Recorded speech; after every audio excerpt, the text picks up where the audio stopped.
Eu tava totalmente na minha era do fracasso, eu tava quase desistindo de tentar entrar em medicina, porque a minha nota só diminuía, eu me odiava, eu tinha baixa autoestima, eu tava literalmente na minha era do fracasso. Mal eu sabia que esse estado acabaria me levando a desenvolver um método, uma rotina de estudo e de alta performance me faria ir muito bem durante os 6 anos da faculdade de medicina, e hoje eu tenho muito orgulho de falar isso, porque finalmente deu certo e graças a isso eu mantive as minhas notas super altas durante a faculdade, consegui fazer estágio, consegui fazer monitoria, consegui escrever um livro sobre medicina durante a faculdade, então eu vou te falar tudo isso nesse vídeo. Consegui fazer isso porque eu aprendi a me dedicar de forma inteligente, que é o quê? Não ficar o tempo todo ocupado, mas ocupar meu tempo de forma inteligente. E eu tô te falando que eu era fracassada antes pra te sentir que não é porque eu nasci com um dom ou algo do tipo, e sim que se eu conseguir, tu também consegue. A primeira parte é o que fazer antes das aulas, sim, se preparar antes de ir pra aquela aula. Uma coisa que eu sempre fazia durante toda a faculdade é eu baixava o material antes da aula, eu e o Jean, por a gente ser colega, a gente já se organizava e baixava junto.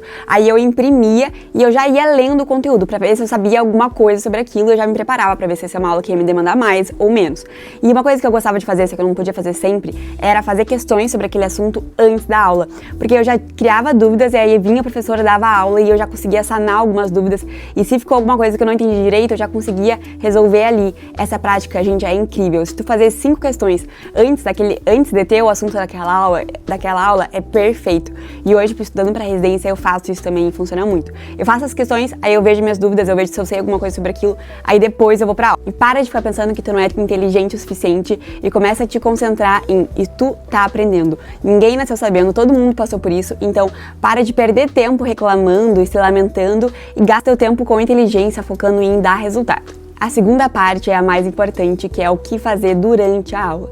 Como eu imprimia os slides antes, durante a aula eu ia anotando só aquilo que o professor não tinha falado. Eu não ficava anotando e não ficava traduzindo, transcrevendo o que o professor estava falando, porque eu acho que isso perde muito tempo e não vai ter nenhum benefício, porque tu tá virando uma coisa mecânica.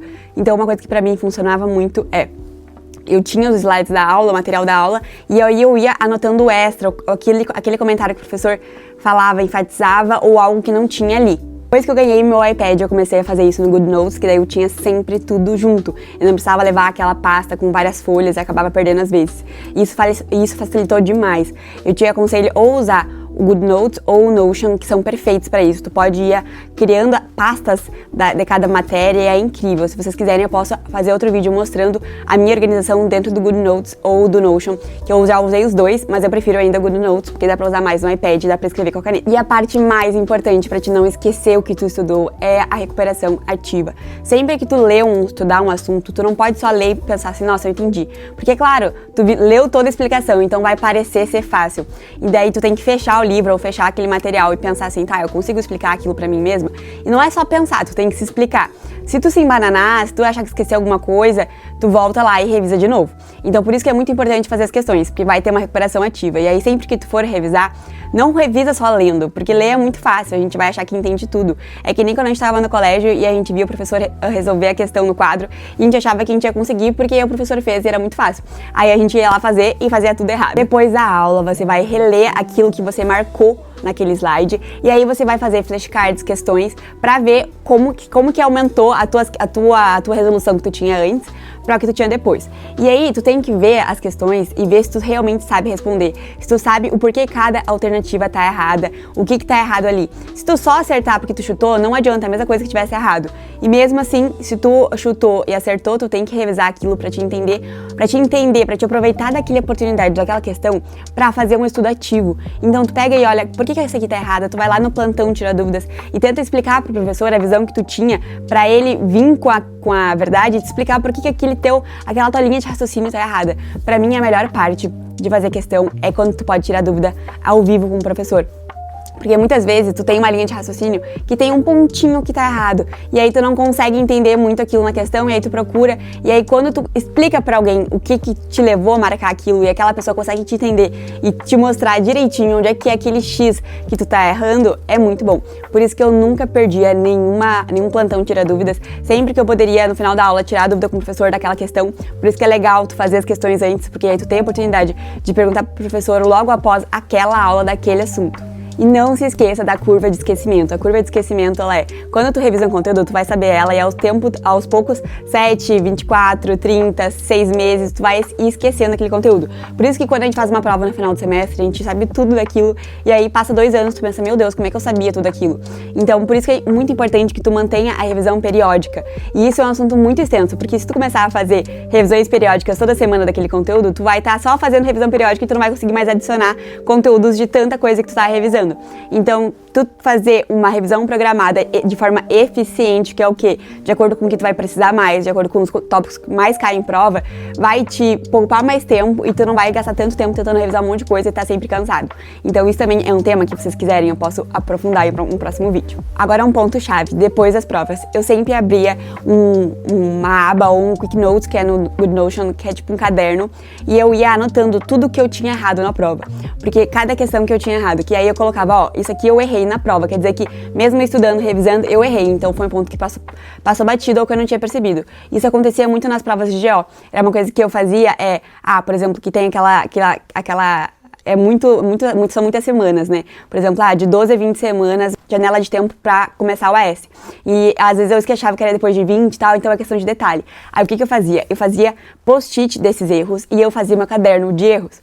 Então, sempre antes de prova, ou sempre antes de um grande momento, eu voltava e revisava esse caderno de erros, que tinha só essencialmente, tipo assim, não é pra escrever um texto ali. O caderno de erros, eu colocava post-it pra ficar colorido e eu colocava aqueles pontos chaves, tipo,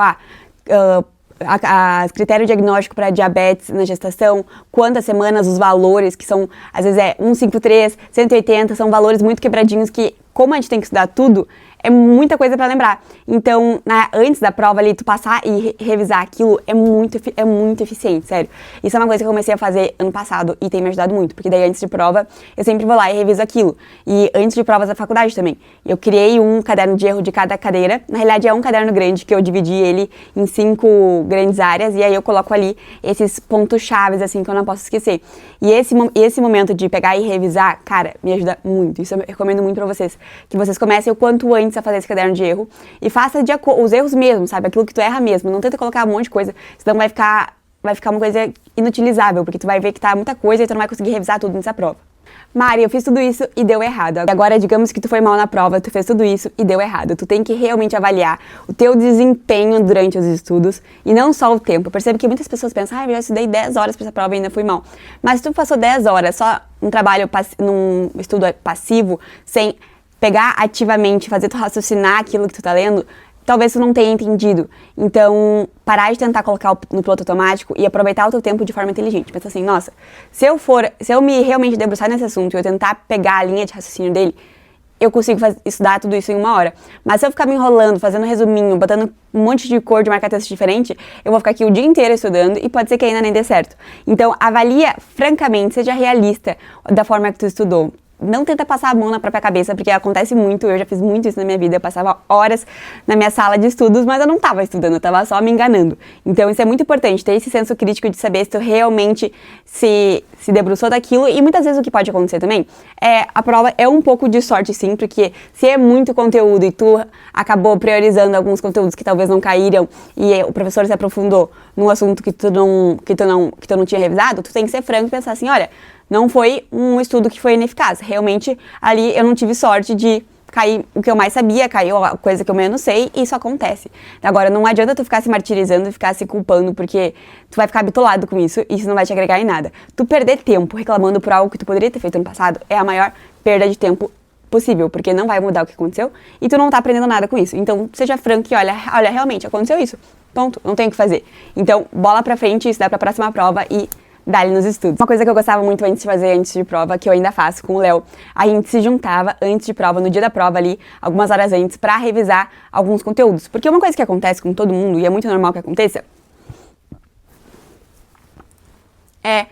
a gente tem coisas que a gente passa o olho quando a gente tá estudando e a gente acaba relevando. É normal. Ou tu fez mais questões sobre um assunto, é normal que tu tenha pontos mais fortes, pontos mais fracos. A gente não é um robô, né? Então, quando tu chama alguém para estudar contigo logo antes da prova, aquela pessoa tem os pontos fortes dela também. Então, vocês já podem ficar se perguntando, às vezes tu não viu uma parte que ele viu, tipo, tu lembra disso? Eu não lembro daquilo. E aí vocês têm essa troca. E aí, uma coisa que a gente sempre fazia é fazer várias questões juntos pré-prova, que daí ele podia me ensinar e eu podia ensinar a ele aquilo que eu mais sabia. E aí a gente via mais ou menos o que ia cair e tal, fazia a prova antiga, e isso foi muito bom. Recomendo muito vocês fazerem. Se vocês tiverem quaisquer dúvidas sobre estudos, deixem aqui nos comentários que eu vou responder.